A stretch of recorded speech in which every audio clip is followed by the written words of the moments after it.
Hey all, welcome back to my channel. Today's tutorial is all about values, and we will see what is value in art and how it works, why it is really important to master value before color, how color can trick you and mess up with your values, the importance of local value, and then at the end I'll show you my complete process, so be sure to stick around. And if you want to see more tutorials like this, you can let me know by smashing the like button.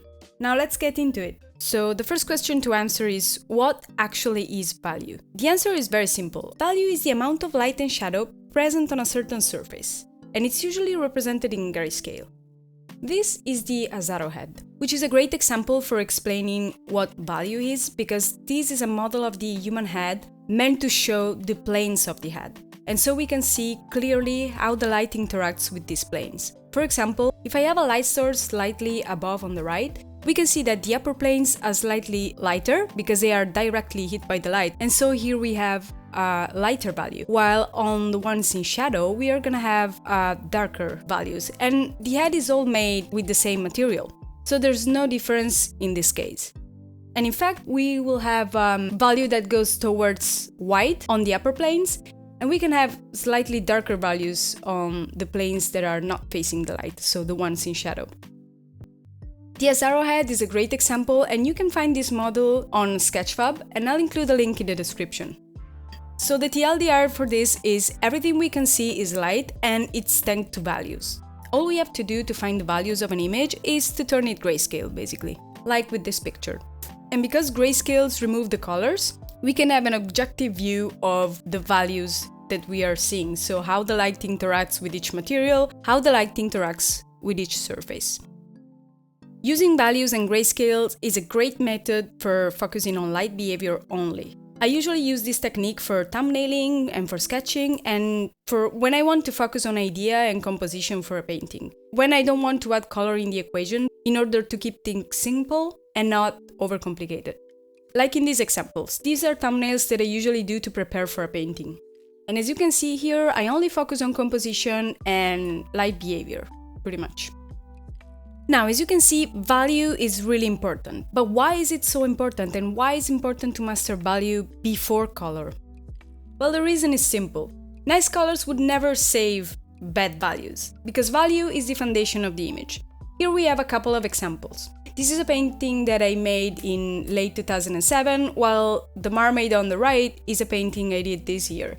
And the difference in values is incredible. As soon as I turn them grayscale, you can notice that in the image on the left, the values are all over the place. While in the image on the right, on the mermaid, you can see that I clearly have an area of focus, and all the contrast and the focus goes on the mermaid in the right places, while the background is just pretty much flat values.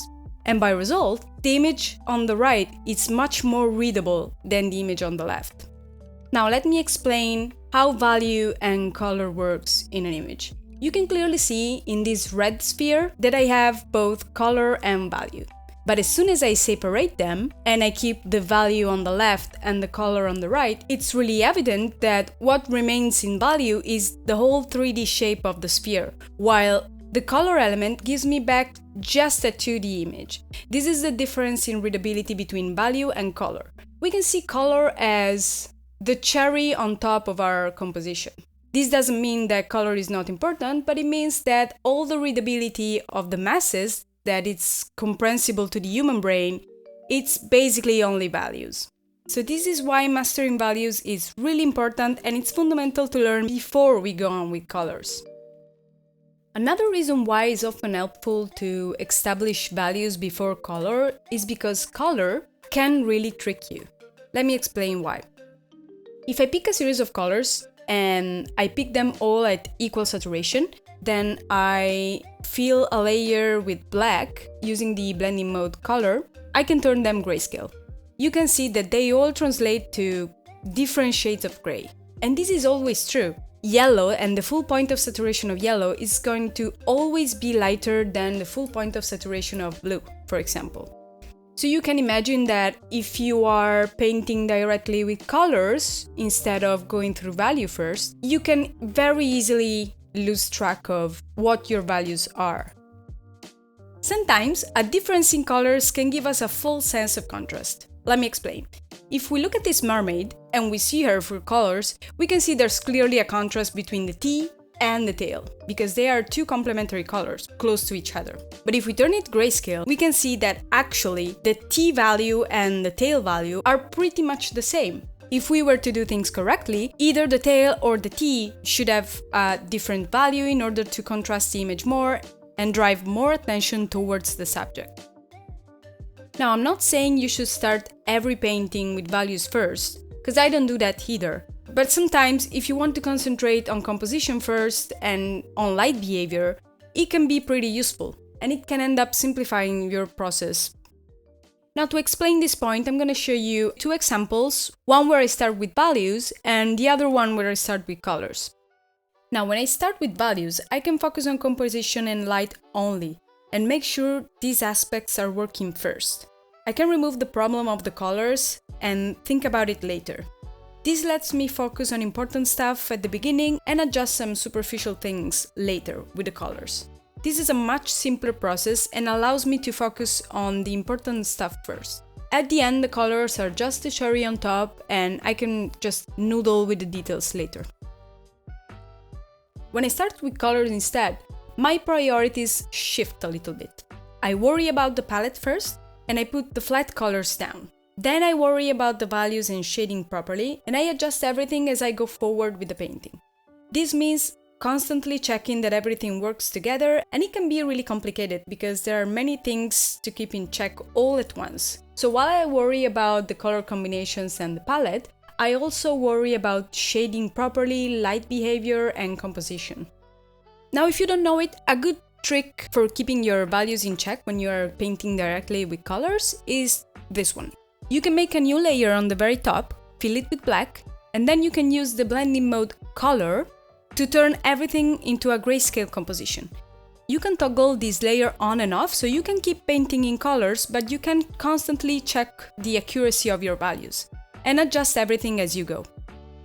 Now you can see that proceeding with colors directly can be more powerful, but you should also have a good understanding of values, and it can make the process a little bit complicated, especially if you are a beginner.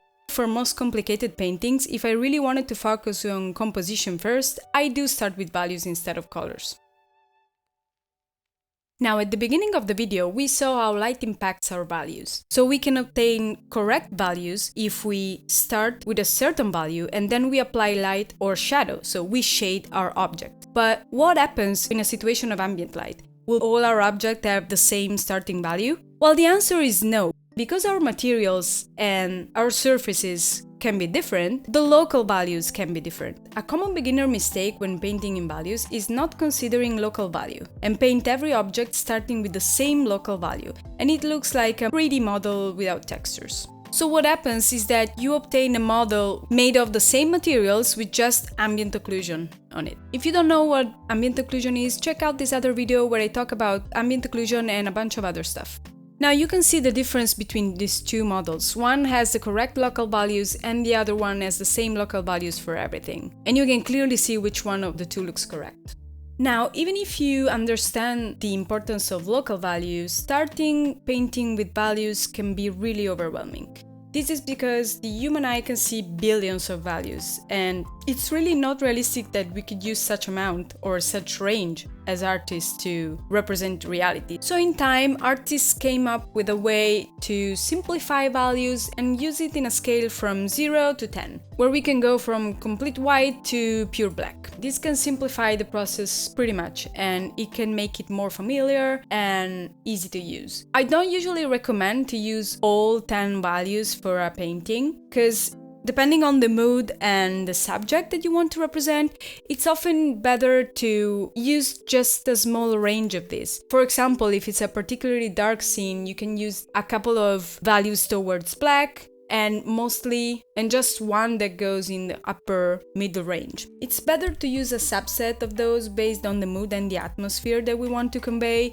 Usually as an exercise, I recommend watching movies and take some still frames from some movies that you want to represent that have a mood that you like, and try to re-represent this with just 3 or 4 different values.